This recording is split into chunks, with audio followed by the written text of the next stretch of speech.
Fala galera, tudo bem com vocês? Meu nome é Lucas e hoje nós estamos aqui para mais uma videoaula do nosso canal BioMais. Na nossa aula de hoje, vamos aprender então sobre o tecido epitelial. Bom, quais são as características desse tecido?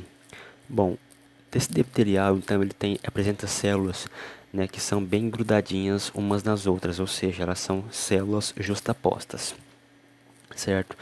Outro ponto muito importante com relação a esse tecido é que esse tecido ele não tem sangue, ou seja, ele é um tecido avascular, certo? E ele vai estar recebendo então os nutrientes necessários para o seu tecido e para as suas células através de uma estrutura que fica entre o tecido epitelial e o tecido conjuntivo, que é chamado de lâmina basal, certo? E o tecido epitelial então ele pode estar se originando então de três formas, ou da mesoderme, ou da endoderme e ainda da ectoderme, certo? Bom, quais são as funções do tecido epitelial? Revestimento. Quando a gente pensa em tecido epitelial, a gente já pensa primeiramente na pele, né? Mas só que a pele ela não é um tecido epitelial. A pele ela é um órgão, né? O maior órgão do corpo humano. E a pele, sendo um órgão, ela apresenta então tecido epitelial. Assim como os demais órgãos que tem no corpo humano, eles vão possuir tecido epitelial, certo? Bom, outra função do tecido epitelial é a função secretora, né? Ou seja, que está relacionada então com liberação de substâncias, como é o caso da glândula sudorípara, que vai estar liberando uma secreção que é o suor, a glândula sebácea, que vai estar produzindo então o sebo, certo?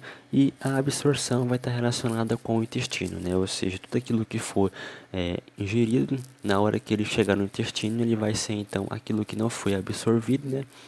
Vai parar nas fezes, e aquilo que foi absorvido, então o intestino vai absorver e mandar para o organismo aí, certo? Bom, com relação à classificação do tecido epitelial, a gente pode estar classificando esse tecido de duas formas: tecido epitelial de revestimento e tecido epitelial granular. Bom, o de revestimento, a gente pode estar classificando ele de acordo com o número de células ou com a forma da célula.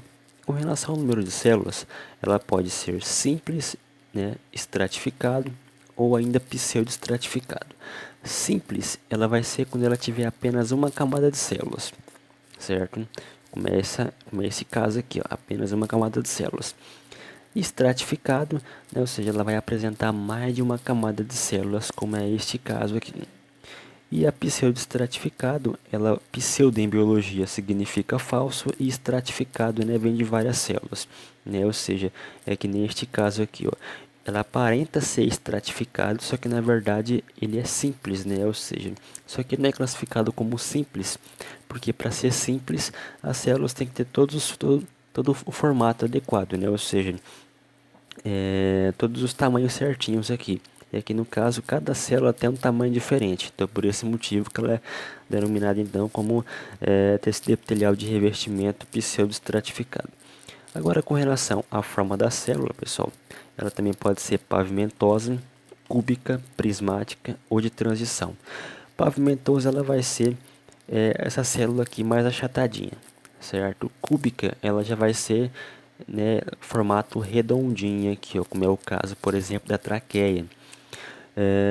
Prismático, então, né, ou seja, ou colunar, né, essa daqui que parece um prisma ou uma coluna.